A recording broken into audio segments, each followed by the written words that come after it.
Good evening, viewers, and welcome to TV Africa. Today we have a special interview with the new Diamante, King Tackie Tawiah III. King Tackie Tawiah III is the 27th king of the Ghans since the reign of Naa Naryi Awo Dede in the 15th century. King Tackie Tawiah has granted TV Africa his first interview since his installation as Diamante. May we congratulate you on your enstoolment and coronation. Thank you very much. How do you manage the controversies that have existed since your installation and coronation till now? We do not have a monarchical system where being born to the existing monarch guarantees you right of succession. We do it from different houses according to the tradition, of course. In the Ashanti tradition, we know that the royals come from one source, and therefore it takes the Queen Mother of Ashanti to determine who is going to be the Asantehene.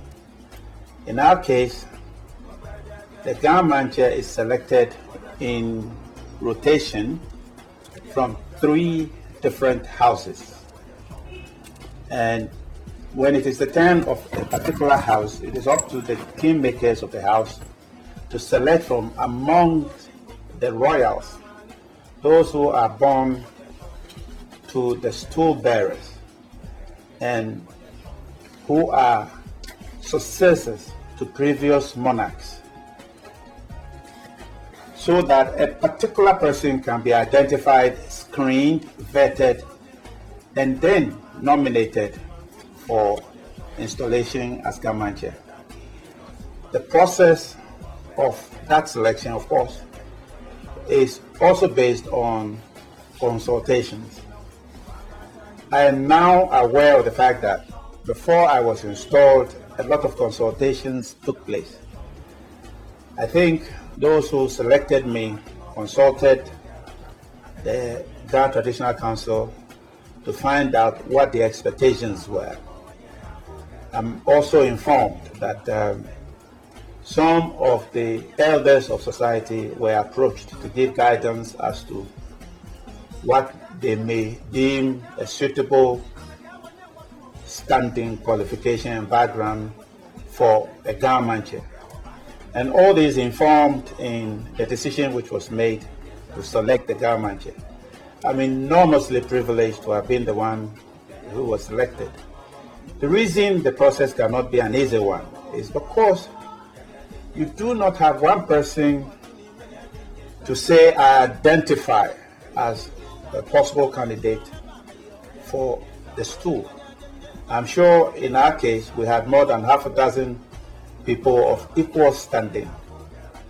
And therefore, when one is chosen against the others, naturally, there will be disaffection, there will be clamoring, there would be various utterances to justify one's denial or one's promotion, or shall I say, election and installation.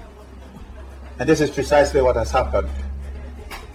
Some have taken cases to court or the tribunal of the Regional House of Chiefs to claim variously that I'm not suitable, I wasn't properly installed, and a number of different displeasurable remarks and statements and so on. But I am infinitely confident that at the end of it all, the Regional House of Chiefs will determine from their own background of tradition and our culture as to whether or not I was properly installed. But I am confident that they followed the norms in installing me as Diamante. Yes. Yes. I don't think any Ghana king has had a lot of cases in court, in the traditional court, as you have. Well, that's not true. That's entirely not true. History informs us that my great-grandfather, Tackie Tawiah I, had a rollicking time being made a chief. In fact, it was so hectic for him that he left the Ghana state for a period of 4 years to go into hibernation and to restructure his thinking as to the type of chief he intended to be. And in the process, he built a vast army which aided him in his conquest and his fightings and warrings. And as we do know, he was the warrior king of the Ghana state. So he is the one I can relate to more directly. But I'm sure there are others who had similar difficulties. Indeed, even if you go to the National House of Chiefs, you would find that they have a tribunal for cases against sitting chiefs. And therefore, the process of adjudicating cases is not novel, and there is nothing unique about it. It's a commonplace thing, and it is the way we settle our differences and our own understanding of what the traditions are, what the rules are, what the norms are. So we should give them a chance to determine whether what was done followed those normatives or whether we had short-circuited the process. So I'm not the only one who has had these controversies. What are these rights, if you can just summarize them for us? The rights that one has to go through before becoming king, and whether you have gone through all these rights? Well, by definition and by our cultural dictates, you cannot make those rights public. It is therefore understandable that not everyone would appreciate the various parts of it. The rights are simply stated the choice of the person who is to be king, his anointment, and confinement. When he's confined, he's instructed, depending on his knowledge of tradition, he's instructed in various ways as to his duties as king. And he is also made aware of his responsibility as the keeper of the stools and his obligation to maintain the shrines and other vestments of royalty. Now, when he's gone through all of that, he is outdoored and shown to his people.